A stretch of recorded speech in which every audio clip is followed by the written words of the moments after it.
Merci beaucoup. Bah, écoutez, on va démarrer donc à la suite de Jean-François. Donc moi, j'en suis rendu à la session numéro 5 aujourd'hui.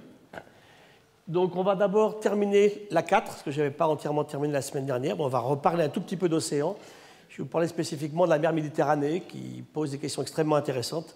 Nous sommes quand même issus, pour une grande partie d'entre nous, de ce monde méditerranéen. Et après, on abordera donc la leçon d'aujourd'hui, qui aura trait aux écosystèmes terrestres. Après, le marin. Alors, cette Méditerranée a été beaucoup regardée et modélisée récemment.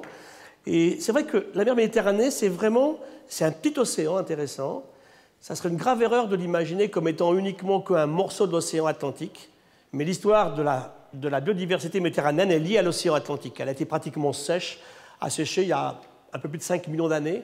Imaginez l'événement qui a fait que brusquement l'océan Atlantique s'est versé. Ça s'est ouvert au niveau de Gibraltar. La chute d'eau était 10 fois plus haute que celle du Niagara. Et en 100 ans, ce bassin s'est rempli d'eau de mer. Donc il a amené bien sûr les faunes et les flores. Mais depuis, elle a évolué très différemment. La mer Méditerranée est le seul endroit au monde où, grande profondeur, au-delà de 1000 mètres, 2 km, 3 km, 5 km, l'eau est encore chaude. On a 13 degrés au fond de la mer Méditerranée à 5000 mètres, alors que partout ailleurs, dans le monde entier, à ces profondeurs, l'eau est à 2,5 degrés. Alors, on a regardé ici, par exemple, les richesses en poissons. Et vous voyez qu'il y a un gradient très net, hein, Gibraltar, le fond de la mer, puisque tout rentre par Gibraltar. On a calculé que si on bloquait les entrées d'eau de mer à Gibraltar, on diminuerait la Méditerranée de plus de 1 mètre d'évaporation par année. Donc rapidement, on arriverait à ce qui s'était passé à une époque où elle a été pratiquement sans eau de mer, avec des évaporites gigantesques, des roches, qu'on retrouve en Sicile aujourd'hui, et qui marquent justement ce moment durant lequel la mer Méditerranée était en fait un fragment d'océan avec des grandes flaques d'eau dans cette vaste zone. Et ici, on a regardé, par exemple, différents types de poissons. On a regardé les poissons endémiques. Hein, où est-ce qu'on trouve le plus de poissons qui vivent là et nulle part ailleurs au monde?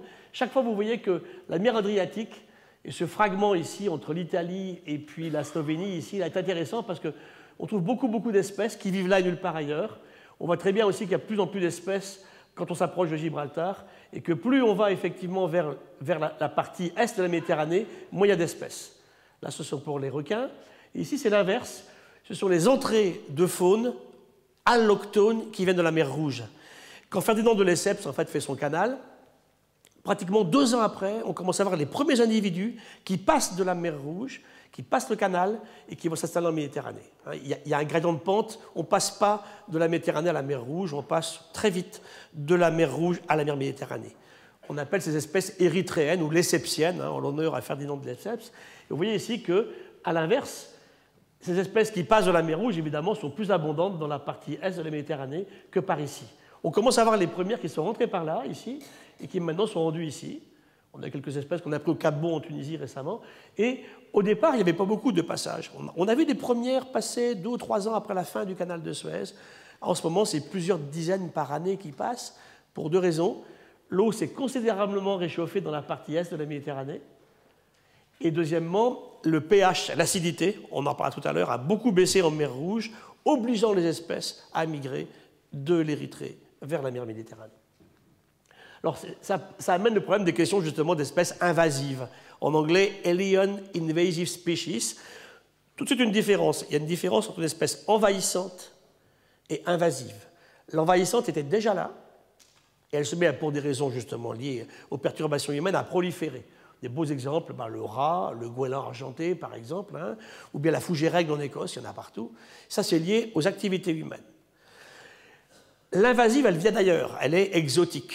Et là, tout à l'heure, on verra quelques exemples pour le terrestre, on va voir pour le marin aussi. Hein, vous savez, les humains amènent dans des zones particulières des espèces qui arrivent sans leurs prédateurs, sans leurs parasites, manque de chance, et qui se mettent à proliférer et à créer de sérieux problèmes pour la biodiversité locale. Voilà une image idyllique, ça c'est chez moi, c'est à Beynos-sur-Mer, il fait beau, c'est sympa, encore ces jours-ci il fait très beau. C'est pas aussi beau que ça, quand on regarde ce qui se passe au niveau de la mer. D'abord, on commence à voir des espèces qui étaient déjà là depuis très longtemps. Celui-ci s'appelle Ditrupa arietina. C'est un tout petit polychète marine qui vit dans nos systèmes et qui était rare. Le laboratoire Arago, ça fait 130 ans qu'on regarde tous les jours, qu'on le scrute ce milieu. Les gens plongent, y vont, et on a un cahier, on raconte ce qu'on a vu dans la journée en sortant. Et en 1890, on avait trouvé, une fois par semaine, j'ai vu un Ditrupa arietina. C'était vraiment la rareté. Aujourd'hui, 3 000 par mètre carré de Barcelone à Marseille. Vous avez un très bel exemple d'espèce envahissante. Elle était là, et les conditions soit d'activité humaine, soit de changements globaux, là on pense qu'elle est favorisée par les tempêtes très géantes qui remettent les fonds en suspension jusqu'à 50 mètres de profondeur aujourd'hui et qui changent la granulométrie du fond de la mer Méditerranée. Il aime bien ça. Autres exemples, les envahisseurs. Pardon, les invasifs, excusez-moi, les invasifs. Ceux-là, ce sont les éliades, ils viennent d'ailleurs. Ceux-là sont entrés par le canal de Suez. Ils arrivent de la mer Rouge, la grande huître perrière du Pacifique, qui ressemble beaucoup, une étoile de mer, des crevettes. Celle-ci a été introduite par les humains, elle vient du Japon. On l'a cultivée en mer Rouge, elle est passée en mer Méditerranée, et aujourd'hui elle fait la base de la pêche aux crevettes en Égypte et au Liban, au détriment d'espèces méditerranéennes, la Keraturus qui est partie. Vous avez ici des algues, vous avez des patelles, vous avez des différents types d'espèces, des gastropodes, qui passent de la mer Rouge à la mer Méditerranée. Ceux-ci, ils sont rentrés par Gibraltar récemment. Alors eux, c'est vraiment le changement climatique. On les a typés moléculairement, on a fait des prélèvements dessus. Ils viennent du golfe de Guinée, ils viennent de la Côte d'Ivoire, ils viennent de la Mauritanie, du Sénégal, ils remontent vers le nord. Alors bien sûr, les barracudas, depuis une trentaine d'années, il n'y en avait pas, il y a 100 ans, il n'y avait pas de barracuda dans le coin. Et depuis 2 ans, on m'a amené au laboratoire le maï-maï, la dorade coryphène, la grande dorade coryphène, qui est une merveille de l'océan mondial, mais que je connaissais à Tahiti, que je connaissais en Guadeloupe, et qui maintenant se prennent tous les ans, au mois d'août, devant le laboratoire Arago. Alors, elle est passée, elle, par Gibraltar. Autre problème qui est très important dans les océans, c'est le transport d'organismes par les pétroliers géants, par les tankers géants. Vous avez des bateaux, 100, 200, 300 000 tonnes. On me disait récemment qu'on allait construire le plus grand du monde, un demi-million de tonnes, 500 000 tonnes d'eau de mer, quand il quitte son port au Havre ou à Rotterdam, qui jette cette eau quelque part à Abu Dhabi ou à Oman pour prendre du pétrole, pour le ramener. Mais ce qu'on oublie, c'est que dans cette eau de mer, 300 000 tonnes, ça en fait des mètres cubes d'eau de mer. Eh bien, vous avez toute une diversité. On estime aujourd'hui qu'il s'estime 3000 espèces vivantes par jour, espèces, pas individus, à cause de ces pétroliers géants.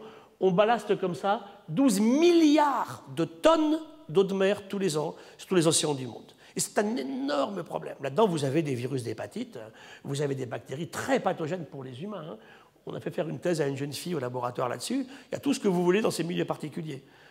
Maintenant, on sait le faire. On a typé récemment une microalgue à Hobart, en Tasmanie. Oui, ça se trouve.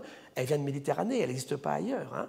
Et ce n'est pas le goéland du coin, bien sûr, qui l'a amené d'Europe là-bas. Donc c'est un très grave problème que personne ne prend vraiment à bras-le-corps. On en parle, mais c'est très, très récent. C'est vraiment une menace très importante dans la dissémination d'espèces, soit dangereuses, soit invasives, soit les deux.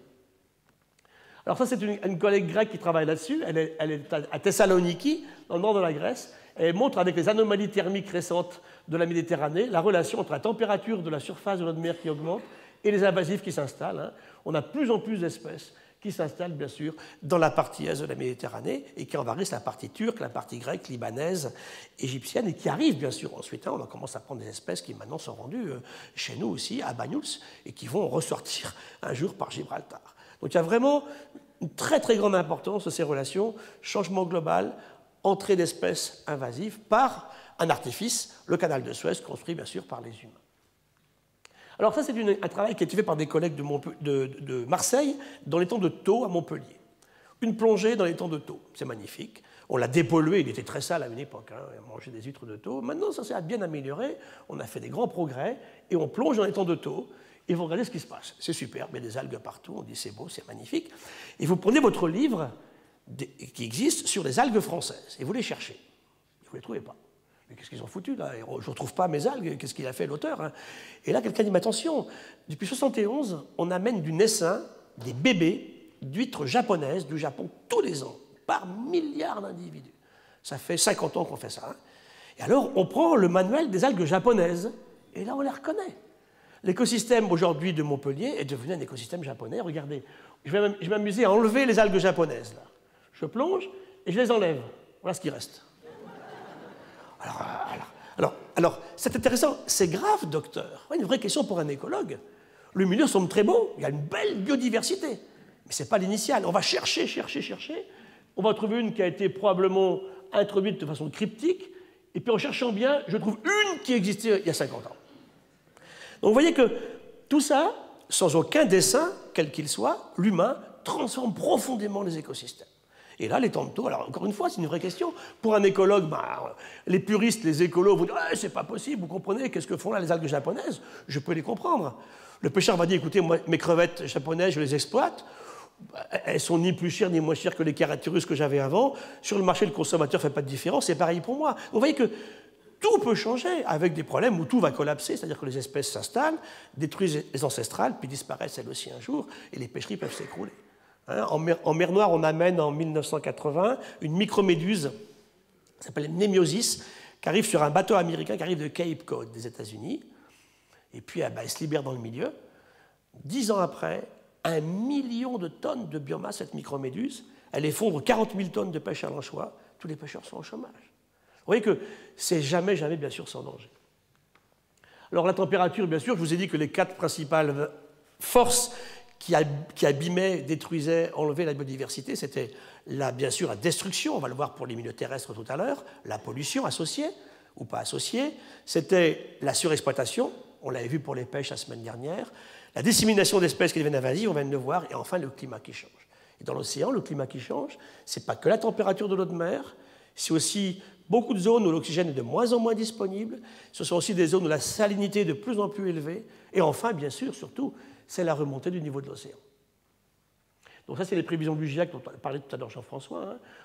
Les températures donc, qui s'envolent là, depuis quelque temps.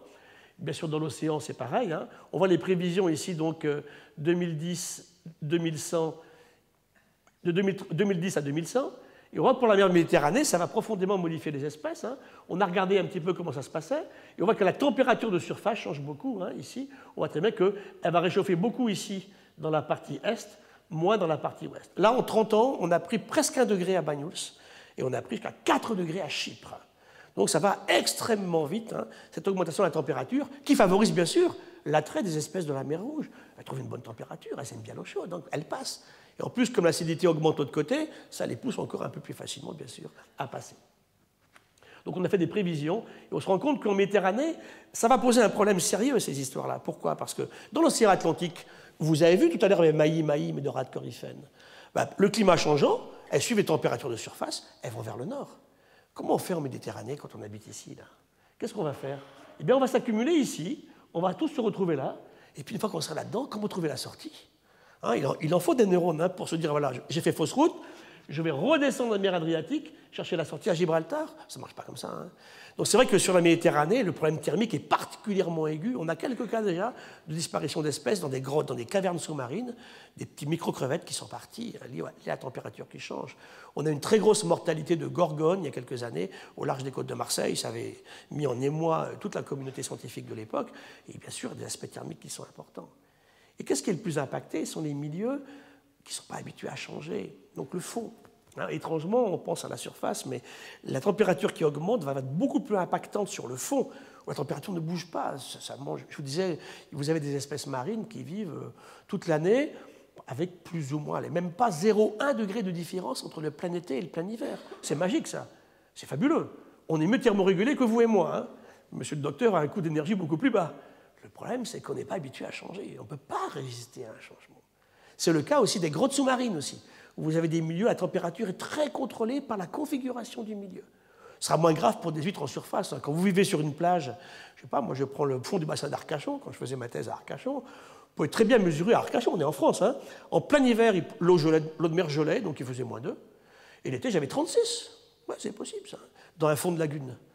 Plus je reviens vers le milieu ouvert, bien sûr, et moins ça change. Donc une espèce qui est habituée à vivre avec des grandes différences de température, qu'on appelle eurythermes, capable de changer de température, celles-là, très opportunistes, elles vont s'en sortir. Les sténothermes, celles qui par contre ne supportent pas de différence, sont beaucoup plus menacées. Et on voit dans toute la distribution des espèces vivantes aujourd'hui, hein, les opportunistes sont capables de supporter des différences importantes. Les spécialistes, compliqué. On est super bien adapté. Je ne mange que cette plante, j'ai les enzymes géniales pour ne manger que cette plante. Je l'exploite au maximum. Bah oui, mais quand la plante s'en va, c'est un peu embêtant. Et on voit dans l'évolution, souvent ceci se passe. Hein. Au départ, on est très pluraliste, on fait plein de choses, et au fur et à mesure où on se spécialise, c'est bien à côté, mais si ça se met à changer, ça ne va pas bien. Sauf, on connaît quelques cas, si on peut évoluer dans l'autre sens. On a des cas d'évolution régressive, hein, où on voit l'espèce très plastique, capable de revenir en arrière pour se réadapter aux nouvelles conditions. Alors n'oubliez jamais aussi dans l'océan que cette température elle est vitale pour ces animaux qui sont invertébrés ou poissons qui n'ont pas de température contrôlée. Hein, la théorie écologique de la température en mer aujourd'hui, c'est ça, c'est qu'on montre effectivement qu'une espèce est soumise à une température très précise qui conditionne tout. Elle conditionne sa vitesse de développement embryonnaire, elle conditionne sa longueur de temps larvaire et sa croissance à l'état adulte et son entrée en maturation sexuelle, en reproduction en permanence. Donc si la température effectivement augmente, ça va réduire ces temps. Donc ça va considérablement diminuer les dispersions d'espèces en mer. Hein.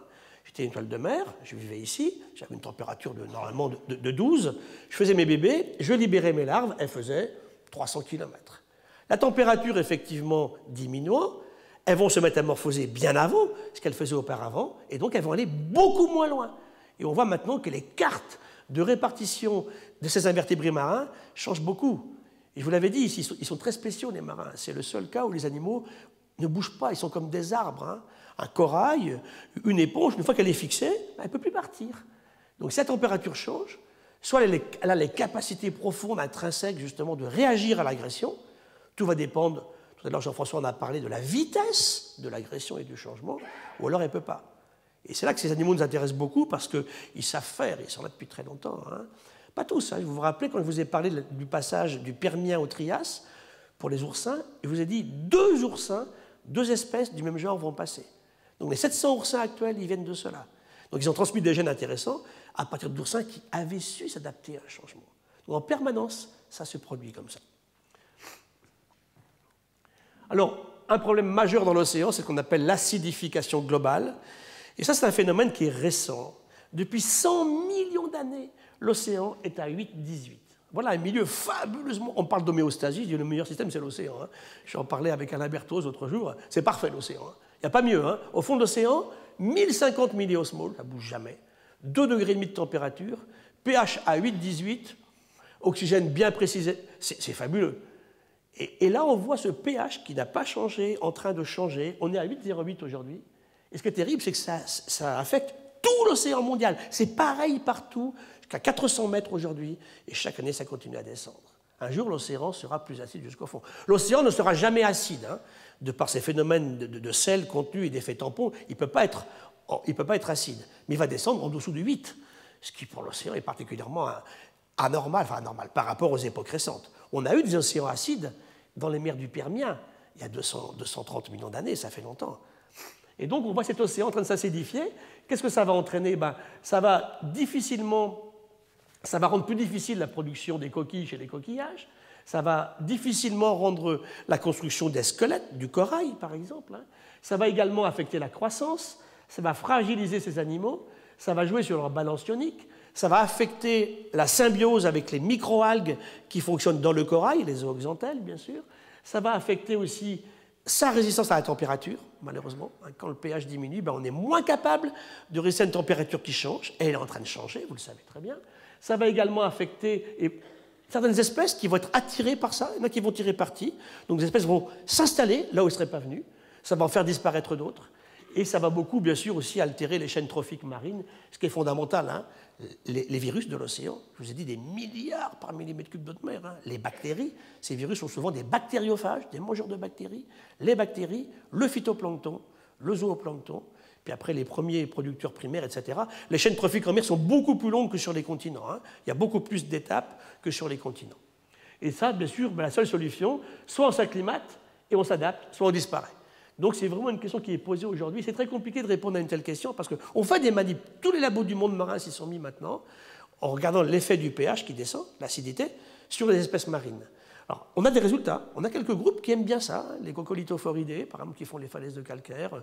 Diatomées n'aiment pas trop ça. Le problème, c'est qu'on fait varier que le pH. Si on veut faire un truc qui soit publiable dans une bonne revue, il ne faut pas qu'on ait des paramètres qui changent dans tous les sens. Et dans la nature, c'est jamais comme ça.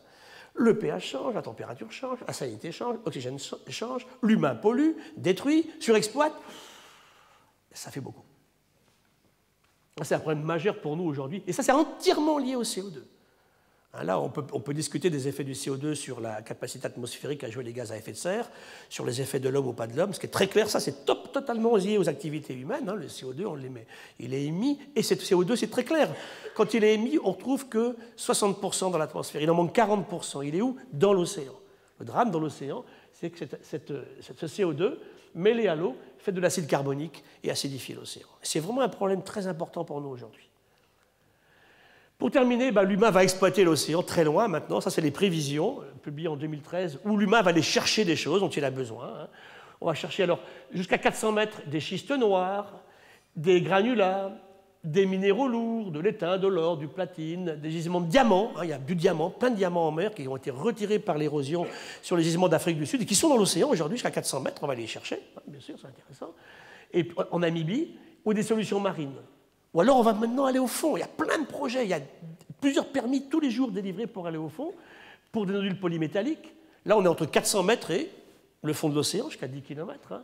Des sulfures, des saumures, des boues, des sédiments métallifères, des oxydes de fer et de manganèse, des fluides enrichis en etc., etc. Tout ça sont des projets qui sont faits avec des propositions de forage profond dans le futur. Et ça, c'est une vraie question. Juridiquement, on n'a pas d'encadrement de ces questions-là parce que cette mer ouverte n'est pas dans des zones qui ont été contrôlées par les communautés juridiques qui se sont mis d'accord. On a eu un grand débat en France cette année, là, au mois de mai, au CESE, au Conseil économique, social et environnemental, pour voir la position de la France sur les questions de placer dans les eaux au-delà de quelques centaines de mètres de profondeur. Et pour finir, une note d'espoir sur les océans, simplement, c'est qu'on peut travailler à ramener, à restaurer de la diversité biologique. Ici, alors vous avez différentes solutions face à une agression. Soit il n'y a pas de variation de la biodiversité, soit elle diminue temporairement, puis elle se restaure au bout d'un certain temps, soit elle diminue, elle se restaure un peu moins bien, soit elle diminue, puis elle finit effectivement par s'éteindre. Tout peut exister, ce sont des cas de figure qu'on connaît un petit peu partout. Et vous voyez ici qu'à la diminution effectivement ici de la diversité, on peut très bien aller à l'extinction, il n'y a pas de récupération, ou on peut avoir une récupération partielle, ou alors une récupération totale. Ici, c'est les travaux qui ont été publiés donc, dans les Trends il y a quelques années. Je vous ai pris ici l'exemple de canards, ici, là. Ici, je vous ai pris des tortues. Ici, je vous ai pris des requins. Et ici, des poissons. Et vous voyez qu'on a fait des réserves qui ont permis effectivement à des populations de se reposer de l'activité humaine anthropique de la pêche, et puis de repartir au bout d'un certain temps et de mesurer sur 20-30 ans l'effet réserve qui permet de relibérer dans le milieu des espèces qui ont été protégées pendant un certain temps.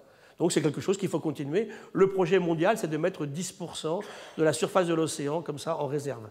Mais encore une fois, sur les aspects profonds, il n'y a rien qui est prévu aujourd'hui. Autre aspect ici, c'est la loutre de mer qui a été beaucoup travaillée dans les Aléoutiennes en Alaska, où vous voyez très bien que ici, alors c'est une histoire fabuleuse, la loutre, parce qu'elle a passé son temps à exister, à ne pas exister. La loutre était chassée pour sa peau. Elle est fabuleuse. C'est un animal extraordinaire. C'est un animal qui, sur son ventre, prend une pierre pour casser les oursins. Vous savez, vous l'avez vu, elle est absolument géniale. C'est un des plus beaux mammifères qui existent, un petit mammifère gros comme ça quand même, et qui mange des oursins, et que des oursins. Donc elle chasse dans la mer, elle prend ses oursins, elle les mange. Et les oursins contrôlent les populations de kelp. On est sur des grandes forêts sous-marines de kelp, d'algues géantes comme les macrocystis. Et l'humain s'est mis à pêcher ces loutres, la tuer, pour faire des beaux manteaux avec la loutre.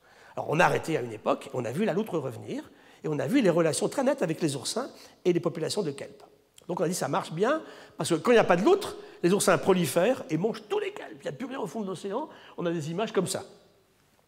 Il n'y a plus rien du tout. Voilà le système normal, et voilà quand la loutre n'est pas là, et quand les oursins ont tout mangé. Donc ce qu'on a fait, c'est qu'on a laissé restaurer la loutre. Et puis il y a quelques temps, il y a une dizaine d'années, on voit la loutre qui commence nous voir à rebaisser. Et on ne comprenait vraiment pas pourquoi, parce qu'on ne la chasse pas pour sa peau, c'est interdit. Et on s'est rendu compte que c'était assez... C'est vraiment ça, les chaînes trophiques. On s'est rendu compte que les humains ont trop pêché de poissons. Et des poissons qui étaient prédatés par les orques, les killer whales, les épaulards. Et les épaulards ont rien trouvé de mieux, manque de chance pour la loutre, qu'il n'y avait plus de poissons à manger, ils s'est mis à manger les loutres. Les loutres ont été mangées, on a vu les forêts de kelp revenir au niveau antérieur ici, quand elles étaient pas broutées par les oursins qui sont mis effectivement à exister en très grande quantité. Ma brave loutre ici, elle passe par des phases, elle disparaît presque, elle repart. Donc ça, c'est des questions extrêmement intéressantes où il faudrait être très près. Tout à l'heure, on parlait de l'effet papillon, c'est ça. Vous touchez à quelque chose et vous déclenchez autre chose. Et je vous disais, c'est une de mes conclusions, souvent quand je fais mes conférences un peu partout, il faut que l'humain développe sa culture de l'impact. Quand on fait quelque chose, réfléchissons bien à l'avance à ce que ça peut entraîner dans l'évolution des systèmes par la suite. Pour éviter ce qu'on appelle les shifts, en anglais, un shift, c'est le basculement brutal d'un écosystème vers un autre. Et c'est très difficile à prévoir, parce que c'est le cas des arbres de la forêt, vous enlevez un arbre, puis un autre, on ne voit rien, et vous enlevez l'arbre de trop. Et tout collapse. C'est ça le shift. Hein. Brusquement, on passe, c'est les fractales qu'évoquait tout à l'heure Jean-François, hein, on passe à un autre système. Et ça, si les écologues n'arrivent pas à prévoir ça, bien sûr, ça pose beaucoup de problèmes, et ça se passe sans arrêt. On estime que 50% des écosystèmes actuels sur la planète ont shifté déjà. Hein. Donc on va vraiment, par l'agriculture, on va voir tout à l'heure. Hein. Donc c'est vrai que ça pose des questions qui sont extrêmement importantes. Et ici, c'est un travail qui a été fait sur justement les retours des grandes algues, et puis bien sûr le retour de chaînes trophiques hein, dans ces milieux particuliers. Et ici, ça a été fait sur des espèces de l'estuaire de la Tamise en Angleterre. On voit qu'on peut ici commencer à restaurer des systèmes. Et ça, c'est un système qui a été fait sur des rats. Hein, on montre ce qui se passe quand on arrive à enlever les rats d'une île, j'y reviendrai tout à l'heure, en Nouvelle-Zélande. Voilà. Voilà. Donc on va terminer l'océan comme ça, et on va attaquer donc la partie d'aujourd'hui, qui était la partie sur les mêmes données, mais sur la partie continentale. Alors là, bien sûr, on va toucher aux questions de forêt. La surexploitation, ce n'est pas la pêche, c'est la forêt tropicale. Hein, c'est effectivement le système minier avec des mines gigantesques. C'est un des plus grands projets miniers au monde, Koniambo, en Nouvelle-Calédonie, gigantesque. On est capable d'enlever des montagnes pour les vendre aux Chinois, ce qu'on fait en ce moment, hein, aux Coréens. Et ça, c'est des problèmes, bien sûr, qui posent des choses extrêmement compliquées sur ces écosystèmes particuliers. Ça, c'est ce que j'aime toujours. Alors, j'ai fait des photos comme ça à Londres, à Berlin, à Paris. J'adore un trottoir à Paris et quelque chose qui repart tout d'un coup. Hein. Ça, c'est la soif du vivant de refaire quelque chose. On a quelques grains de terre. Hein. J'ai vu sur des falaises en montagne, en grimpant des fois. Il y a le tout petit interstice et il y a la petite fleur qui est partie. Alors ça, vous restez devant, vous ne la touchez surtout pas, bien sûr, on ne marchait pas dessus. Hein. C'est le repart du vivant dans des considérations d'environnement très particulières. Certains arrivent, d'autres n'arrivent pas. Et ça, c'est ce qu'on fait maintenant de la diversité, bien sûr, terrestre, un peu partout. Et bien sûr, on avait dit l'autre jour, quand je vous ai parlé d'agriculture, hein, on peut avoir des humains sans agriculture, il n'y a pas d'humains, il n'y a pas d'humanité sans agriculture. Pour nourrir 7 milliards d'humains, demain 9, la question qui est même posée aujourd'hui, c'est comment on va faire pour en nourrir 9 milliards. Alors, question que posait Jean-François tout à l'heure, je reviens dessus, je vous en avais parlé. Est-on en train de mettre en place les conditions d'une 6e grande crise d'extinction par rapport aux 5 grandes que je vous avais décrites, hein, pour des raisons de destruction et pollution, à revenir aux mêmes choses au niveau continental qu'on avait au niveau du milieu marin, pour des raisons de surexploitation des stocks, là on parlait de la pêche, ici on va parler de la forêt tropicale, pour des raisons de dissémination d'espèces qui deviennent invasives, on a parlé des marins, on va parler maintenant des terrestres, ça c'est Mykonia, on va y revenir tout à l'heure à Tahiti, et enfin le changement climatique qui aussi bien sûr est responsable de pertes de diversité importantes. Il y a un travail sorti dans Nature en 2004 par Thomas et ses collaborateurs, ça vaut ce que ça vaut, mais il dit, on calcule, c'est fait à coup de serpe, hein, c'est très très vaste, il dit à peu près, on estime que 50%, 1 million des espèces vivantes disparaîtraient à l'horizon 2050 uniquement liées au changement climatique. Alors, tout ça est parti du travail qui a été fait entre 2000 et 2005, dont je vous ai aussi parlé en préalable la première fois, qui est le travail du Millennium Ecosystem Assessment, c'était l'état mondial des écosystèmes, qui a sorti en fait 2 choses intéressantes. Les taux d'extinction sont plus élevés que ce qu'on calcule par la paléontologie et par les strates de fossiles sur 500 millions d'années.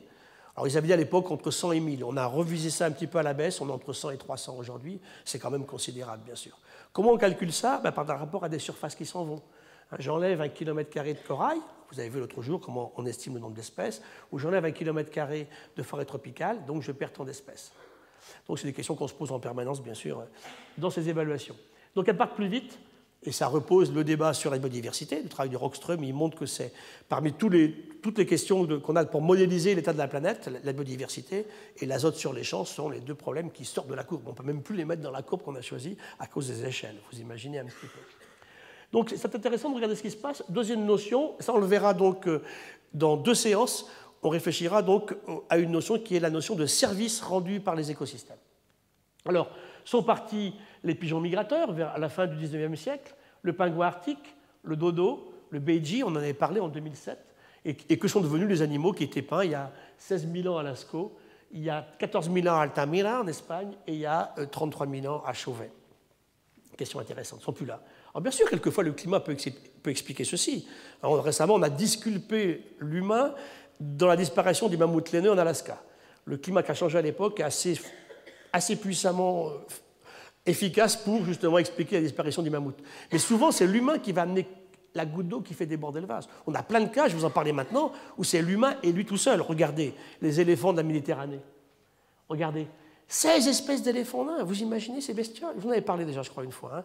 Adultes, ils étaient hauts comme ça, hein. Pas depuis là, depuis ici. Là. Vous voyez ça en laisse ici, là, devant le Collège de France, tout à l'heure? J'ai un succès fabuleux. Hein. Tout le monde veut mon éléphant.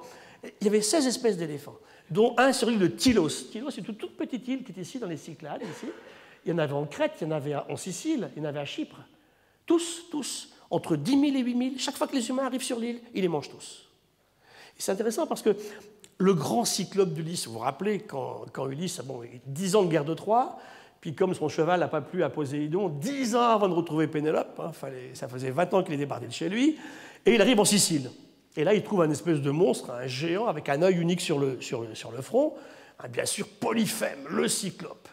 De quoi est venue la légende? Simplement, ils avaient trouvé en Sicile des crânes d'éléphants nains. Pour eux, ça ne peut pas être des éléphants. Le crâne, il est gros comme ça à peu près, avec un gros trou au milieu. Ce trou, ce n'est pas un œil, bien sûr, hein, c'est les fosses nasales et la trompe. Et voilà comment est née l'histoire de la légende de Polyphème. Eh bien, Polyphème, on l'a mangé. Il n'est plus là. Il est parti quand les humains arrivent en Sicile, il y a 9000 ans. Il s'appelait Paléoéléphas falconeri. Voilà, le voilà comment il était adulte. Hein, adulte. Alors, bon, l'UICN nous dit, voilà, qu'est-ce qui est parti? On avait parlé de ça, je dis que 18 espèces marines, on a vu pourquoi, ce n'est pas tellement un critère intéressant en mer, la disparition, on veut prendre l'effondrement des stocks. Au niveau terrestre, par contre, on a documenté 900 disparitions d'espèces sur 4 siècles. Bon, de ce qu'on connaît, hein. Tout à l'heure on parlait des nématodes, les insectes, hein. Il y a un très beau travail de Brooke et de ses collaborateurs sur Singapour. Singapour est un extraordinaire endroit d'étude. Singapour, en fait, il y avait une magnifique jungle tropicale. Hein. Singapour, c'est vraiment dans la zone intertropicale. Hein. Et les humains s'installent, ils font qu'une énorme ville où on enlève tout, pratiquement tout. Et on a regardé les effondrements en 30 ans, hein, les poissons, les papillons, les oiseaux, les mammifères, toutes sortes d'insectes, les reptiles. Tout est terrible, en fait. Hein. Et là, on a vraiment des données qui sont très, très bien documentées. On a vu comment l'humain a enlevé la forêt, a enlevé la diversité, et fait qu'aujourd'hui, en fait, il reste des bestioles dans les eaux, et c'est à peu près tout. Et qu'est-ce qu'on fait ensuite de ceci? Et il faut réfléchir un peu à Singapour, parce que Singapour, on me le prend souvent comme exemple du bien-être de l'humain. On dit voilà, les gens sont tous riches parce qu'on ne veut pas de pauvres, hein. On les laisse ailleurs, ou bien on les met ailleurs, et puis on vit très bien, on a de l'argent, et puis on fait progresser. Il faut regarder de près. Et puis c'est clair que c'est le modèle singapourien, et heureusement d'ailleurs, n'est absolument pas extrapolable à un système qui est très petit, très limité, avec des humains qui ont des modes de vie très particuliers. Alors, ils vont aux zoos, puis après, quand ils veulent voir des animaux sauvages, ils s'en vont en Malaisie, ils s'en vont en Inde, ils s'en vont en Thaïlande, là où il reste des choses. Hein. Donc on a vu que des mollusques ont disparu, des insectes, des plantes, des mammifères, des poissons, d'eau douce. Hein. Et il y a beaucoup plus de disparition de poissons douces que marins. La dernière fois, je vous dis, il y a un seul poisson marin documenté comme ayant disparu. Alors, pourquoi? Eh bien, on détruit. Moi, je vous mets quelques images. Ça, vous avez des grandes villes, Mexico City. Ça, ce sont des fermes à crevettes sur les mangroves de l'Équateur. Il y avait de la belle mangrove. 50% des mangroves dans le monde ont disparu en moins de 30 ans pour faire des crevettes. Que vous mangez vos gambas, que vous mangez, ça m'arrive aussi, hein, quand vous achetez vos gambas chez les marchands de crevettes congelées. Là. Ça, c'est les grands barrages que vous connaissez bien. La forêt qui s'en va, la transamazonienne. Ici, vous avez encore des barrages. Ici, vous avez des routes dans la forêt tropicale. Ça, c'est au Costa Rica. Où est-ce qu'il reste? On va garder un tout petit morceau de bosquet natif. Oh, je le garde parce que... Mais alors, vraiment, il a fallu se battre pour l'avoir. Hein. Et on montre que le morcellement est terrible. Alors, il y a des bêtes qui arrivent à vivre dans des coins morcelés, d'autres qui ne peuvent pas du tout. Les micro-mammifères, les souris, tout ça, les musaraignes, ça ne va pas du tout. Hein. On voit qu'il y a un moment, quand on dépasse un seuil de morcellement, tout disparaît. Il ne reste pas grand-chose dans ces petits lambeaux de forêt primitive qu'on va garder. Et puis, au Canada, c'est super. Voilà ce que c'est faire l'humain, hein, une belle forêt, là, et hop, on commence à travailler, et on peut faire ça. Hein, vous avez vu des films là-dessus, on peut effectivement tout enlever. Alors, tout un problème de mesure. Bien sûr qu'il a fallu enlever de la forêt, puisqu'il a fallu faire de l'agriculture, évidemment. Mais tout un problème de mesure. Et moi, je me refuse à imaginer un monde demain qui serait uniquement un gigantesque agrosystème, où il n'y aurait rien d'autre que l'agriculture et de la biodiversité uniquement d'intérêt agronomique. Récemment, il y avait le Premier ministre qui disait de toute façon, on va interdire en France l'imperméabilisation des sols. C'est les parkings de supermarchés. Alors, ce que c'est, ça ne sert absolument à rien. Et alors là, c'est tellement imperméable que l'eau ne pénètre plus dans le sol. Il faut faire des trous dedans maintenant. On travaille beaucoup là-dessus, justement. Et puis, il me dit, bon, de toute façon, si jamais ça se faisait un petit peu, je vous promets, ça ne sera pas au détriment des terres agricoles. Bon, ça ne m'a pas rassuré. Hein. À pas rassurer, parce que les zones humides, je ne sais pas ce qu'elles vont devenir, et les forêts non plus dans des conditions comme ça, bien entendu. Donc, problème qui est très clair, vous enlevez en fait le système initial et vous ne laissez pas grand-chose. Voilà les forêts. Je vous ai mis une belle forêt ici des Pyrénées, c'est Maétré de la Massane. Ça, c'est la forêt de Bwindi, où se trouvent les derniers gorilles de montagne. Il reste peut-être 800 individus à la frontière du Congo, de l'Ouganda et de Rwanda. Je vous ai mis ici, ça c'est des images faites à Madagascar et ici en Amazonie. Donc vous avez cette forêt tropicale ultra riche. Hein. Je vous disais que les coins les plus riches du monde en nombre d'espèces, hein, c'est la Colombie. La transition entre la Colombie et l'Amazonie basse, on peut trouver, je vous disais, 700 arbres au kilomètre carré différents. Pas individus, arbres, espèces d'arbres. Hein. Alors qu'on connaît 127 espèces d'arbres de Brest au Japon. Et on a fait le tour. Hein. Des arbres, on ne va pas en trouver de nouveaux tous les jours. Donc vous voyez que, et je vous disais, sur un seul arbre de Colombie, peut-être 700 espèces de coléoptères. Hein. Donc c'est vraiment des richesses extrêmement élevées. Et c'est comme ça qu'on calcule les taux de disparition d'espèces. La biodiversité en espèces, ce n'est pas ici, ce n'est pas à Paris qui disparaît. De toute façon, à Paris, on a fait beaucoup de mal jusque-là déjà. Elle serait partie, ce qui devait partir est parti. Hein. Mais par contre, dans ces zones particulières, les espèces ne sont pas décrites.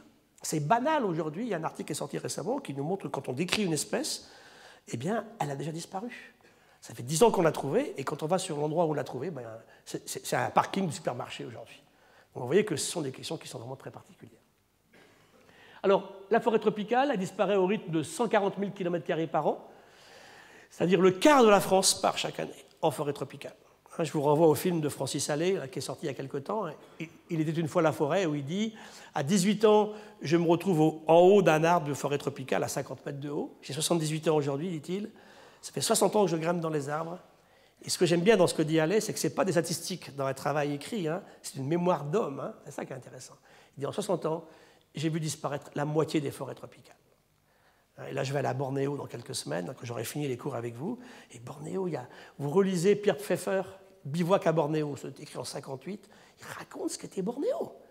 Bornéo, aujourd'hui, c'est des champs de palmiers à huile, avec tout ce qui était associé à cette forêt. Il y avait des scarabées, il y avait des lucanes, moi qui aime bien les lucanes, les cerfs-volants, fabuleux, tous partis, on n'a plus. On ne sait même pas ce qui est parti, parce qu'on ne les avait pas à l'époque décrits, regardés. Donc, et ça se produit en permanence. En 10 ans, entre 90 et 2000, elle a disparu plus que la surface du Venezuela en forêt tropicale. Alors aujourd'hui, en Europe, bien sûr, la forêt revient. La forêt est revenue par rapport à ce qu'on avait il y a 50 ans. Malheureusement, elle est très anthropisée. On ne remet pas les arbres qu'il y avait auparavant, on ne remet pas des hêtres, des chênes. Et c'est vrai qu'on remet des conifères à croissance rapide, avec des systèmes très différents de croissance, de régénération des sols, de cohabitation avec le reste. Hein. Questions qui sont très posées, très importantes aujourd'hui. Ou la forêt des Landes, hein, qui est très récente. Et un coup de vent, elle est par terre, la forêt des Landes. Hein, alors qu'avant, ce n'était pas la même chose. Et que là, maintenant, avec la remontée du niveau de la mer, elle va être sous la mer, de toute façon. Hein. Donc vous voyez que... Beaucoup de réflexions intéressantes à avoir là-dessus. Ça, c'est des champs de palmiers à huile ici à Bornéo. Regardez, Madagascar. Ça, c'est le seul endroit au monde, le premier, le seul où il reste le fameux Ravellana, l'arbre du voyageur, qui est absolument, c'est un arbre fabuleux. Il y en a dans tous les jardins. Hein. Moi, je connaissais au Tabor, à Rennes, il y en a à Paris. C'est un très bel arbre qui a été amené partout. Il vient uniquement d'une petite île qui s'appelle Sainte-Marie à Madagascar. Voilà le dernier gisement au monde de Ravellana sauvage. C'est du point incroyable, quand vous faites un trou dedans, c'est logique, là, en fait, elle contient beaucoup d'eau sous pression et vous avez un jet d'eau qui sort. C'était un arbre extraordinaire, justement. Ben, écoutez, maintenant, il n'est plus qu'à l'état de plantes jardinées dans les jardins avec une très faible base génétique. Ça, c'est l'endroit où il y avait des forêts originelles auparavant, bien sûr. Et ça, voilà, ça, c'est un truc qui, ça vous en pleurez. Hein. Vous survolez à Madagascar, Tananariva, à Machanga, ça dure 1h20 le vol. Vous avez pendant des centaines de kilomètres, c'est ça. Et ça s'accélère sans arrêt. Hein. J'ai une amie qui est professeure à l'université à Tuléar au sud. Elle me disait, il y a encore 5 ans, j'emmène mes étudiants dans la forêt. Elle dit, maintenant, je n'ai plus un seul arbre. Toutes les forêts sont parties. Et la pauvreté, qu'est-ce qu'on fait maintenant? Il n'y a plus de forêt, les gens n'ont rien. Alors, vous les voyez sur la route en train de transporter des bidons jaunes en plastique contenant de l'eau. On passe son temps à chercher de l'eau et à manger. Eh bien, on brûle les derniers morceaux de bois qui restent pour faire du charbon de bois qu'on vend aux gens qui passent. Donc c'est absolument terrible. Ce sont des systèmes totalement aveugles qui ne peuvent qu'aller dans le mur. On ne devrait plus couper 1 mètre carré de forêt tropicale aujourd'hui. Il n'y a absolument aucune justification, où que ce soit. Un des coins au monde où elle est le mieux conservée, c'est en Guyane française. Hein. C'est là qu'on a encore la forêt la plus pristine d'Amazonie. Et pour combien de temps? Hein, moi, je vais souvent en Guyane, je parle de plus en plus portugais hein, en Guyane. Ce n'est pas du tout contre simplement. Il y a aujourd'hui des envahisseurs, des orpailleurs clandestins qui nous posent des problèmes gigantesques. Je suis allé avec les gens de l'armée il y a quelque temps sur un gisement abandonné d'orpailleurs. C'est monstrueux, sans parler du mercure dans la rivière qui contamine l'eau et les Amérindiens qui consomment cette eau un peu en aval, bien sûr. Voilà, l'humain peut faire ça, il sait faire ça. Alors ça, c'est notre ami Gueluc qui nous montre effectivement en fait, ce qu'on peut faire. Il dit, voilà, la nature fait pousser un arbre en 60 ans. Moi, avec ma tronçonneuse, 60 secondes. La nature est ridicule. Bien sûr, absolument. Hein. Et là, vous avez la frontière Guatemala-Mexique. C'est fabuleux. On n'a pas touché à la forêt au Guatemala. On l'a enlevée au Mexique. On pourrait faire les mêmes images entre Haïti et Saint-Domingue. Hein. C'est spectaculaire aussi. Hein. Elle est partie. La frontière, elle est comme ça, rectiligne. Si c'est une carte, hein, c'est un accord politique qui fait qu'il y a de la forêt ou pas de forêt. Et alors, en fait, il rajoute ceci. Je vous laisse lire. Alors, voilà les efforts qu'on fait pour l'environnement. Ben, je vais faire des efforts. Je vais mettre de l'essence sans plomb dans ma tronçonneuse. Voilà. C'est à peu près ce qu'on fait aujourd'hui. Donc, qu'est-ce qu'on fait pour aller mieux hein? Comment on réagit dans ces conditions particulières, évidemment, bien sûr. Hein. Alors, qu'est-ce qui peut se passer quand j'abîme mes écosystèmes? En fait, tout peut se produire. Il y a plein de travaux intéressants qui sortent. C'est un travail d'Ontry il y a 2 mois, où il regarde un petit peu comment une perturbation écologique, la même, qui se produit dans différents endroits du monde, entraîne des conséquences différentes. Et ça, c'est intéressant. Ça nous montre que le vivant est tellement plastique, tellement adaptable ou pas, que tout va changer. Là, ils ont pris 2 énormes volcans qui explosent, le mont Sainte-Hélène à la frontière Canada-États-Unis, et ici un grand volcan sur les Galapagos. Et là, ils ont pris des feux très importants, de même surface, qui n'ont pas les mêmes résultats. Ils ont regardé ici sur des, sur des tortues, ils ont regardé sur un ensemble de populations d'espèces, ils ont regardé ici sur des lézards, ici sur un arbre. C'est intéressant parce qu'ici, l'explosion a eu lieu, a tout détruit, et aujourd'hui, c'est vrai, a réparti les espèces vivantes qui ont été détruites sur une toute petite partie de l'île, avec une très faible variabilité génétique, et en fait pratiquement pas de réimplantation ailleurs. Là, sur le mont Sainte-Hélène, c'est tout à fait différent, ça a réagi très bien, en fait, on a vu l'explosion qui a tout détruit, et puis c'est revenu. Alors, on a revu effectivement un retour des espèces vers le centre, avec un maintien finalement pas si mauvais de la diversité génétique. Ici, sur ces lézards, on montre que vous pouvez très bien avoir des petits morceaux de nature que le feu a détruit tout ce qui était autour. On voit très bien le système se réinstaller, soit avec des communications en permanence, et là vous maintenez une capacité effectivement génétique à la population beaucoup plus intéressante pour résister au futur, ou ici l'inverse, où vous restez entièrement isolé, et puis ces isolats, ils vont évoluer différemment, et puis ils peuvent très bien aller jusqu'au collapse, avec même carrément des espèces nouvelles qui apparaissent, séparées de l'espèce initiale. Et ici, c'est un travail qui a été fait sur des arbres, où il montre effectivement que, selon l'âge de l'arbre, trop vieux ou trop jeune, on a des résultats différents. Donc en fait, à la même agression, le vivant peut réagir dans des conditions très différentes, qui sont explicables par le local, bien sûr. Alors l'agriculture va arriver là-dessus, bien sûr. Les humains, on l'a vu il y a quelque temps, il y a 3 semaines, on avait dit que l'agriculture va permettre à l'humanité. On est 5 millions, je vous avais dit, d'humains lorsqu'on s'arrête pour produire. Et aujourd'hui, c'est vrai que l'humain crée la diversité agricole. Et il la crée effectivement simplement parce qu'il va utiliser des plantes qui étaient sauvages. Hein. Je vous avais dit au début, il y a 12 000 ans, l'agriculture, c'est vraiment un mélange de plantes sauvages avec des plantes cultivées. Et les vrais cultivars d'élevage apparaissent en fait au XIXe siècle, hein, pas beaucoup avant. Et puis on va transporter tout partout, bien sûr. Hein. Donc, du nomade, il devient sédentaire. Le milieu s'est réchauffé il y a 20 000. Encore une glaciation il y a 10 000. Et puis 10 000, ça ne fait que se réchauffer. Donc effectivement, hein, c'est clair aujourd'hui que le réchauffement aussi, bien sûr, on ne le donne pas uniquement lié à l'humain. Hein. Une grande partie qui est liée à un réchauffement naturel depuis 8 000 ans. Au Proche-Orient, donc, on voit naître l'agriculture, puis un peu partout dans le monde, hein, d'autres régions du monde. Hein. Donc on voit l'orge et le blé dans le croissant fertile, la courge, la tomate, le piment, le maïs et le haricot dans le Nouveau Monde. Hein. Donc on va les ramener lorsqu'on va effectivement aller en Amérique. La pomme de terre et la fraise en Nouveau Monde du Sud, Amérique du Sud. Ça, c'est plus l'Amérique centrale, l'Amérique du Nord. Et en Asie, le soja et le riz qui sont récupérés. Et on voit que l'humain va utiliser sélectivement cette biodiversité ancestrale. Et qu'on va effectivement, par des révolutions agricoles, supprimer les famines, avec beaucoup de cas intéressants. Lorsque une peste agricole arrive, hein, on voit que l'uniformité génétique est catastrophique. Hein. 1 million de morts en Irlande en 1945, liés au mildiou sur la pomme de terre, parce qu'on n'a pas trouvé la variété de pommes de terre capable de résister au mildiou. On a eu beaucoup de cas récemment, la rouille noire aux États-Unis, l'helmatosporiose aux USA, C'est terrible, hein, cette parasitose, elle augmentait de 80 km par jour pour faire un dessin animé. Hein. Les paysans la voyaient arriver, elle arrivait, détruisait absolument tout. Hein. On s'est rendu compte que le pathogène ciblait un gène, Texas. Donc il a fallu qu'on retraite toute une série de variétés, effectivement, du maïs pour éliminer Texas, et dans ce cas-là, introduire un gène de résistance qui a permis, effectivement, au maïs de repartir. Pour le riz, victime du nanisme il y a une quinzaine d'années, on a dû retester 6300 variétés de riz différentes au sud de l'Himalaya et au nord de l'Himalaya. Il y a 2 riz assez différents au sud de cette grande chaîne de montagnes et au nord pour retrouver la variété capable de résister, bien sûr, aux pathogènes. Et maintenant, on a réimplanté 100 000 km² de ce riz particulier qu'on avait trouvé résistant, en fait, à cette maladie. Alors, l'agriculture, ce n'est pas que à manger pour les humains, c'est aussi des fibres, des médicaments. Hein, le coton, c'est un bel exemple pour les fibres. Des fibres textiles, ça peut être aussi, bien sûr, beaucoup de médicaments. Hein, la pervenche de Madagascar, on en parlera quand on parlera des services rendus par les écosystèmes. Hein. La vinblastine, aujourd'hui, c'est un des plus puissants suppresseurs de tumeurs qui existent. Plantes ornementales, fleurs de jardin, et aujourd'hui des plantes en fait, qui sont cultivées, qui n'ont plus rien à voir avec les plantes sauvages, donc qui posent des problèmes, effectivement. Il faut absolument, c'est un combat perpétuel, garder une variabilité génétique issue du sauvage pour toutes ces plantes qui sont aujourd'hui à la base de la consommation des humains. Hein. Sur plus de la moitié des plantes consommées, c'est moins de 5 espèces de plantes. On connaît 300 000, je vous rappelle. Hein. On connaît 300 000 plantes sur la Terre aujourd'hui.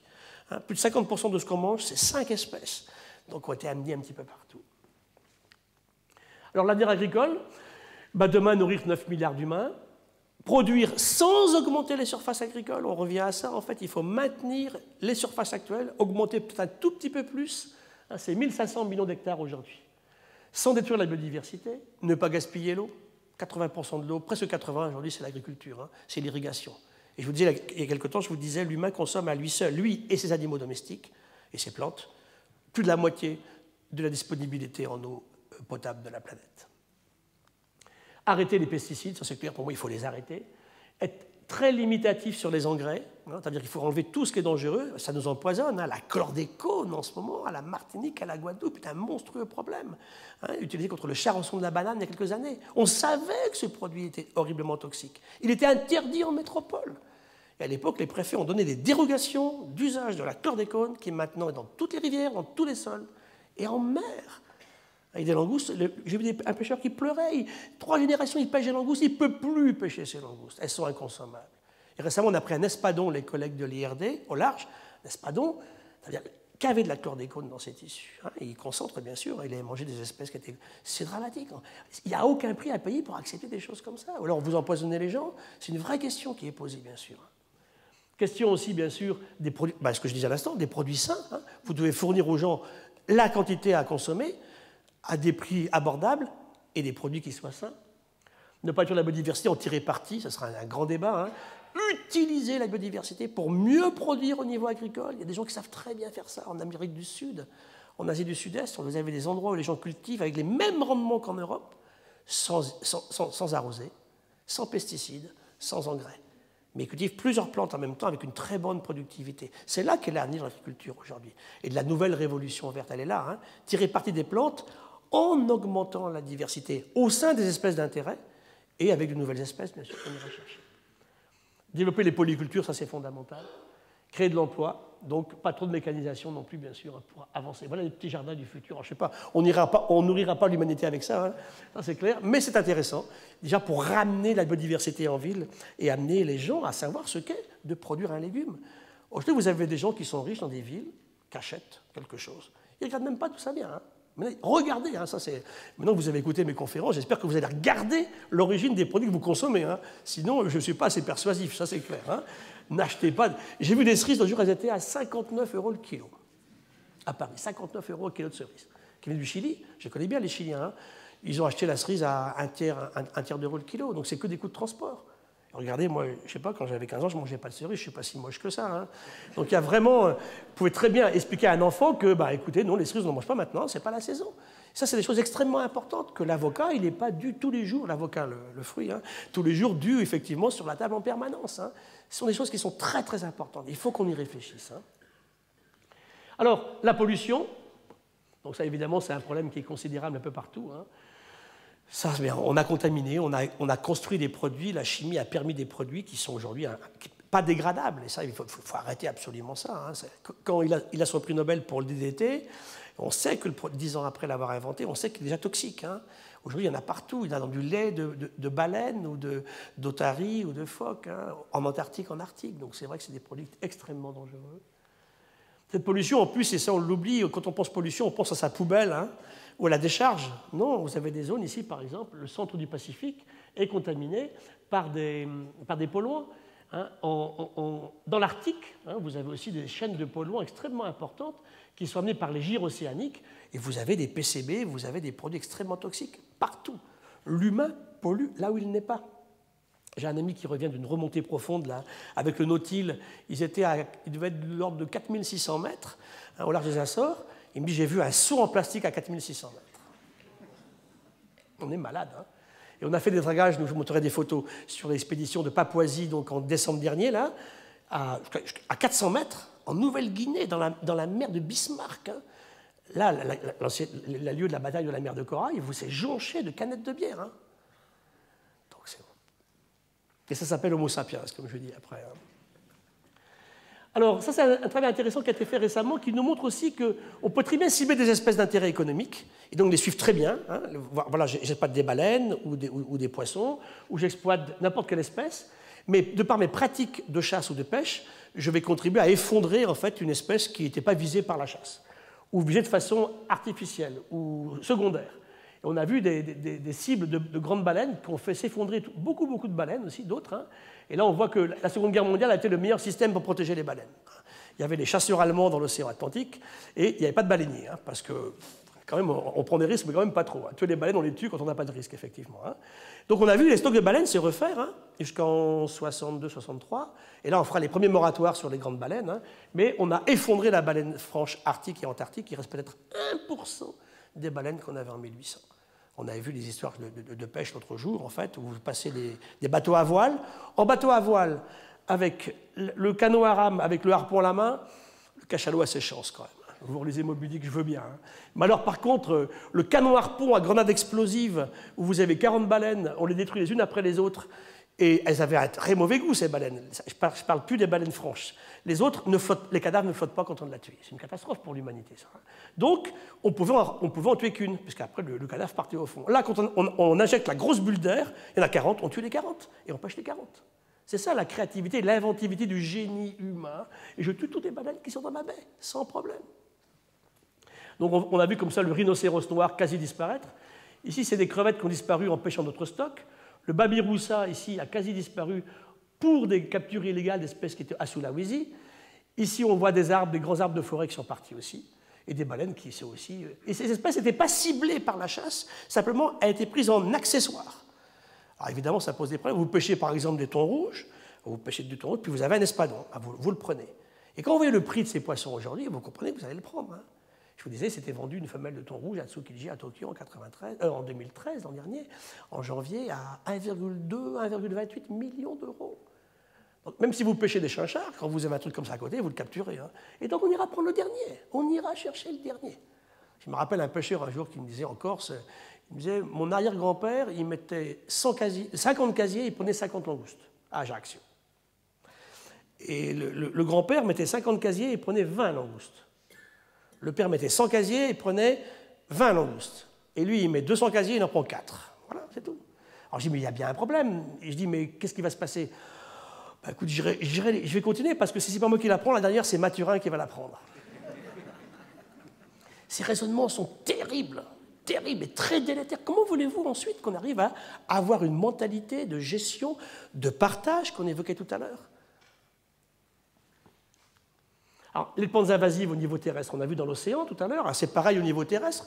Quelques exemples, la Jussie, qui envahit les plans d'eau dans le sud de la France, le Senson du Cap, dans mon jardin, aujourd'hui à Bagnoul, c'est la seule plante qui est en fleurs. Ah bon, j'ai quand même bien sûr les mimosas et puis les amandiers, mais par terre, c'est le Senson du Cap.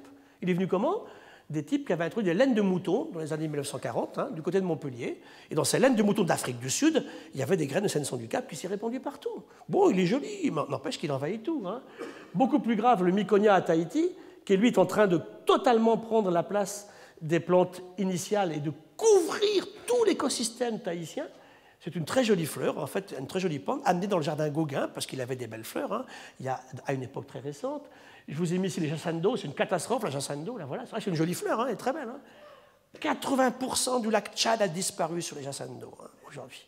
On ne peut plus remonter l'embouchure du Mississippi. Il faut des moyens gigantesques pour arracher ces jacinthes. Hein. Donc, elles sont absolument partout. Regardez comment ils rentrent, les gens, dedans. Je vous ai mis ici donc l'ambroisie. Alors, elle, c'est une jolie petite plante, mais elle a le mauvais goût de produire un pollen. Et avec quelques grains de pollen d'ambroisie par mètre cube d'air, vous collez une crise d'asthme à 15% des Français. Bon. Elle est en train d'envahir en ce moment la vallée du Rhône. Elle remonte sur la Loire en ce moment, là. Grave problème de santé publique. Hein. C'est un couple français qui était allé passer des vacances et qui l'avait ramené d'Argentine dans les années 40 pour les mettre dans son jardin. Ça sort du jardin hein, quand vous ramenez des plantes comme ça. Et ici, c'est la renée du Japon qui nous pose d'énormes problèmes, qui a commencé aussi à envahir la France. Hein. Plus alors c'est au nord et au sud, hein, et c'est une plante aussi qui se met à proliférer un petit peu partout. Donc ça, ce sont typiquement les plantes invasives Elian, invasive species. 300 000 plantes connues, 300 nous posent vraiment des problèmes. Donc, 1 sur 1000 se révèle une fois disséminée partout, vraiment avec des capacités d'invasifs, et pose de gros problèmes, bien sûr. Alors ça, on essaie de travailler. Vous savez combien ça coûte, ça, à l'humanité? 400 milliards de dollars par an. Et ça ne sert à rien. On n'arrive pas à les arracher. Il ne fallait pas les amener. Hein. Donc comment est-ce qu'on fait? Comment on réagit? Comment on trouve des prédateurs, des parasites? On fait une lutte biologique. Voilà les vraies questions que le cerveau humain avec ses neurones là, doit se poser aujourd'hui. Animaux, c'est pareil. Quelques exemples, effectivement, d'invasifs. Alors, les rats, le rat noir et le surmulot, qui s'appelle Rattus norvegicus, mais qui n'est pas du tout de Norvège, c'est un rat qui est originaire d'Asie orientale, ont toujours été associés à l'humain. Alors, les médecins connaissent bien les problèmes de pathologie liés, bien sûr, à la présence de ces rats, hein, la peste, par exemple, et aussi beaucoup de problèmes liés à la promiscuité, à l'adaptabilité, à l'extraordinaire capacité de ces animaux à tirer profit des mauvaises habitudes des humains. Ils sont partout, et on les a emmenés partout. Je vous avais raconté l'histoire de l'île de Madère avec les souris. Hein. C'est vraiment comme ça, et ça, c'est un grave problème. Il est partout, toutes les îles. Et récemment, il y a un gros travail fait par les Néo-Zélandais pour enlever les rats d'une île de la Nouvelle-Zélande. Ils ont réussi et ils ont vu l'écosystème changer complètement après l'éradication complète des rats. Mais il faut tout regarder pour que le rat ne revienne pas. Hein. Le rat, ça nage bien, puis ça rentre sur un bateau sans qu'on le voie, bien sûr. Hein. Je vous ai mis ici, alors Aedes, celui-ci est terrible, il vivait au Japon, et il transporte un virus qui donne des encéphalites extrêmement graves. Et il est venu sur un bateau qui a amené des vieux pneus, des pneumatiques de voiture, du Japon aux États-Unis. Alors, je ne sais pas pourquoi l'humain transporte dans des bateaux des vieux pneus. Ah oui, il sait faire ça, il fait tout ce qu'on veut, là. Et puis, il y a toujours de l'eau qui reste dans ces vieux pneus, et la larve de ce moustique adore la granulométrie, en fait, du caoutchouc d'un vieux pneu pour s'installer. Et on l'a transporté partout. Étaient venus comme ça, déjà, les moustiques du paludisme d'Afrique au Brésil, déjà. On a réussi à rééradiquer ensuite au Brésil. La tortue de Floride, qui est partout. Le varroa, qui est un acarien parasite de ruches et de larves d'abeilles qui pose d'énormes problèmes et qui vient de Papouasie, Nouvelle-Guinée. Toutes les ruches en ont maintenant. Il n'y a plus que Ouessant en France, où il n'y en a pas. Donc on surveille une ruche de Ouessant avec l'abeille noire hein, pour que surtout le varroa ne franchisse pas le bras de mer qu'il y a entre eux. Il nage pas très bien, le varroa. Donc mais ça peut venir encore que par des humains dans leurs poches, sur leurs chaussettes ou par les bateaux. Hein. Alors lui, il est génial. Le Boiga irregularis, c'est un serpent de Guam, de l'île de Guam. Sympa. C'est un serpent mangeur d'œufs. Et puis c'est le seul serpent au monde connu qui prend l'avion. Il adore ça, en fait. Beaucoup de serpents prennent des avions, en fait. C'est-à-dire qu'ils sont sur un tarmac d'aéroport, ils remontent sur le train, ils s'installent, puis ils restent là. Mais quand l'avion est rendu à 12 000 mètres, à moins 50, donc on trouve plein de serpents morts, comme ça. Lui, il supporte très bien moins 50, ça ne gêne pas du tout. Il avait les bons gènes, monsieur le docteur, pour faire ça. Eh bien, il est partout. Il a envahi les États-Unis, il est en Europe, hein, il est en Afrique, il fait le tour du monde et il pose des gros problèmes, effectivement, emmenés partout. Ça fait 3 mètres, hein, un boiga, c'est un beau serpent. Hein. Voilà. Il sait prendre l'avion, en plus, il ne paye pas, hein, donc lui, gratis, tranquillement. Hein. Et je vous ai mis le doryphore qui avait causé de graves problèmes sur la pomme de terre. Alors, il vient du Colorado, une jolie chrysomèle du Colorado, un beau coléoptère. Hein. Transporté avec la pomme de terre a fait des dégâts terribles. Alors maintenant, on l'a limité par l'usage, justement, de produits insecticides, donc ça pose des problèmes. Et le poisson-chat, le silurglane, qui a envahi aussi toutes les rivières. Des monstres incroyables. Hein. Il y a une dame qui s'est fait manger son chien récemment, ça a été l'horreur totale. Elle avait un petit chien comme ça, bouffé par un silurglane en se promenant au bord de la rivière. Et je dis, voilà, vous voyez les problèmes de biodiversité et les problèmes de dissémination d'espèces qui peuvent devenir invasives. Hein. C'était le drame fantastique. Bah oui, mais ce qu'il y a, c'est qu'il y en a absolument partout. Puis c'est des bêtes qui prennent de la place, bien sûr, dans les rivières. Amenées intentionnellement. Hein. Le paradoxe, aujourd'hui, il y a beaucoup plus de poissons en France aujourd'hui qu'il y a 100 ans. Hein. On a beaucoup d'espèces qui ont été introduites. Le climat qui change, pour terminer. Alors le climat qui change, ça c'est des prévisions très récentes, hein, de décembre 2013 sur l'évolution de l'Europe. Donc la fonte des glaces, bien sûr, les augmentations de température. Ici, ils ont mesuré l'évolution en isotopes de l'oxygène. Vous voyez très bien qu'ici, on voit très bien les activités humaines, en fait. Quand les humains s'installent, hein, les premières migrations humaines, l'arrivée en Australie des aborigènes ici, les migrations ici d'humains récents, le démarrage de l'agriculture, et c'est vrai que avant, ça fluctue. Hein, vous voyez, l'humain, il n'est pas là-dessus. Hein. Là, par contre, c'est vraiment depuis qu'on fait de l'agriculture, effectivement, qu'on voit qu'on a un impact important sur un marquage ici de l'activité humaine sur la planète. C'est un joli travail qui a été fait en Angleterre sur des modèles sur les oiseaux en relation avec la température qui change. Ils ont pris 2 espèces qu'ils ont modélisées. Alors des fois ça marche, des fois ça ne marche pas du tout, hein, parce qu'on a des bonnes données depuis un siècle. Par exemple, pour celui-ci, voilà ce que prévoyait le modèle. Et le modèle prévoyait ça, c'est ça aujourd'hui, donc bon, c'est pas terrible. Hein. Au début, il y a 30 ans, ça allait à peu près, là ça va pas du tout. Ici, par contre, le modèle est assez bon par rapport à ce qui s'est réellement passé. Donc il nous faut absolument affiner nos moyens de faire des prévisions, trouver les bons indicateurs, faire les modèles mathématiques qui correspondent et faire des scénarios dans le futur. Je finirai par ça, donc ça c'est simplement un travail qui est fait récemment sur l'arbre de la vie en Europe, avec le changement climatique. C'est l'équipe de Tuillier à Grenoble qui fait ça, publié dans Nature il y a 2 ans. Et il montre effectivement qu'on va diminuer ce qu'on appelle les arbres de vie, donc les groupes. Ce n'est pas les espèces qui sont ciblées, c'est les grands groupes. Hein. Les amphibiens vont commencer à être réduits, terriblement les amphibiens. Il paye un terrible tribut au système global, les grenouilles, les crapauds, les salamandres et les tritons. Et il montre effectivement qu'il y a une influence importante de la température qui augmente et des espèces. Et ils ont pris ici des mammifères, des oiseaux et des plantes pour faire leur travail. Simplement, on modélise tout ceci, on essaie de suivre l'évolution du climat. On montre un travail de l'INRA ici sur les arbres de l'Est de la France. Donc on a prévu par le rose, c'est le modèle, et le vert, c'est ce qui se passe en 18 ans. Vous voyez très bien que ici, les arbres sont des arbres. Hein. Les arbres ont réussi à suivre le modèle assez bien. Alors, ça veut dire que c'est l'inverse. Hein. Le modèle, il s'en fout, l'arbre du modèle. Hein. C'est le modèle qui est une bonne image de ce que peut faire l'arbre en altitude. Ils sont montés de 100 mètres. En montagne. En plaine, c'est foutu, ça ne marche pas. Ils n'arrivent pas à bouger assez vite. Hein. Donc le modèle prévoyait ça. Et puis voilà ce qui se passe réellement. Donc ça va trop vite. Le problème, il est là, ça va trop vite. Ça, c'est un travail qui est fait récemment sur comment vont réagir les écosystèmes au changement climatique.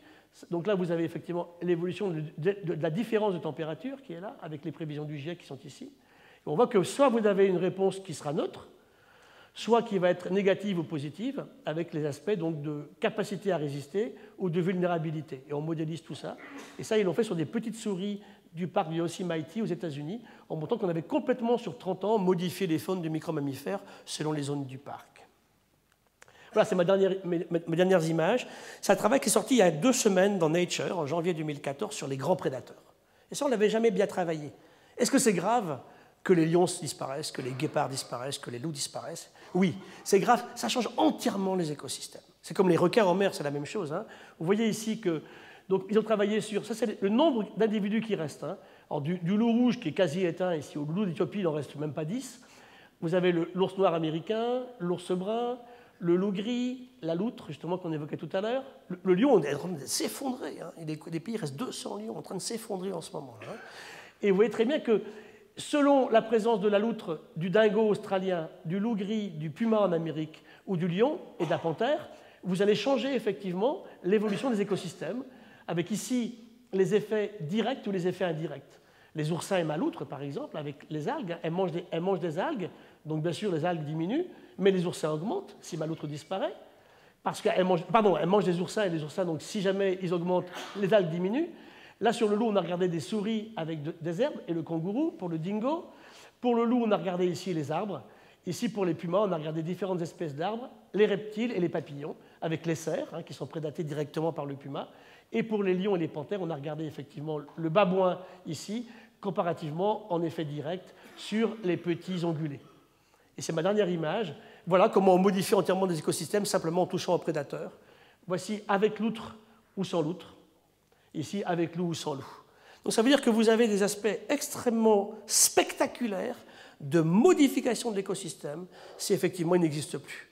Et ces grands prédateurs, malheureusement, je terminerai là-dessus, est-ce qu'ils ont encore de la place sur une planète avec 7 milliards d'humains, de manœufs, hein. Quand je parle avec des paysans indiens du Tigre, par exemple, hein, il n'y a plus de place, on va regarder dans des parcs. Hein, alors c'est la question de la réintroduction de l'ours dans les Pyrénées, c'est une vraie question, hein, on en avait parlé. Le loup, c'est différent, il est revenu tout seul. Donc j'ai dit à la ministre, écoutez, madame la ministre, c'était Delphine Bateau à l'époque, Martin, je lui dis la même chose, écoutez, il est revenu tout seul, celui-là. Il mérite une considération. Alors autant je suis d'accord qu'il n'y a pas de la place pour les loups partout en France, bien sûr. N'empêche que reprendre une décision politique de éradiquer le loup, comme on l'a fait il y a 100 ans en France, ça n'a pas de sens dans les systèmes de pensée actuels et de partage, de tolérance, hein, qu'on a envie d'ouvrir. Voilà, je vous remercie.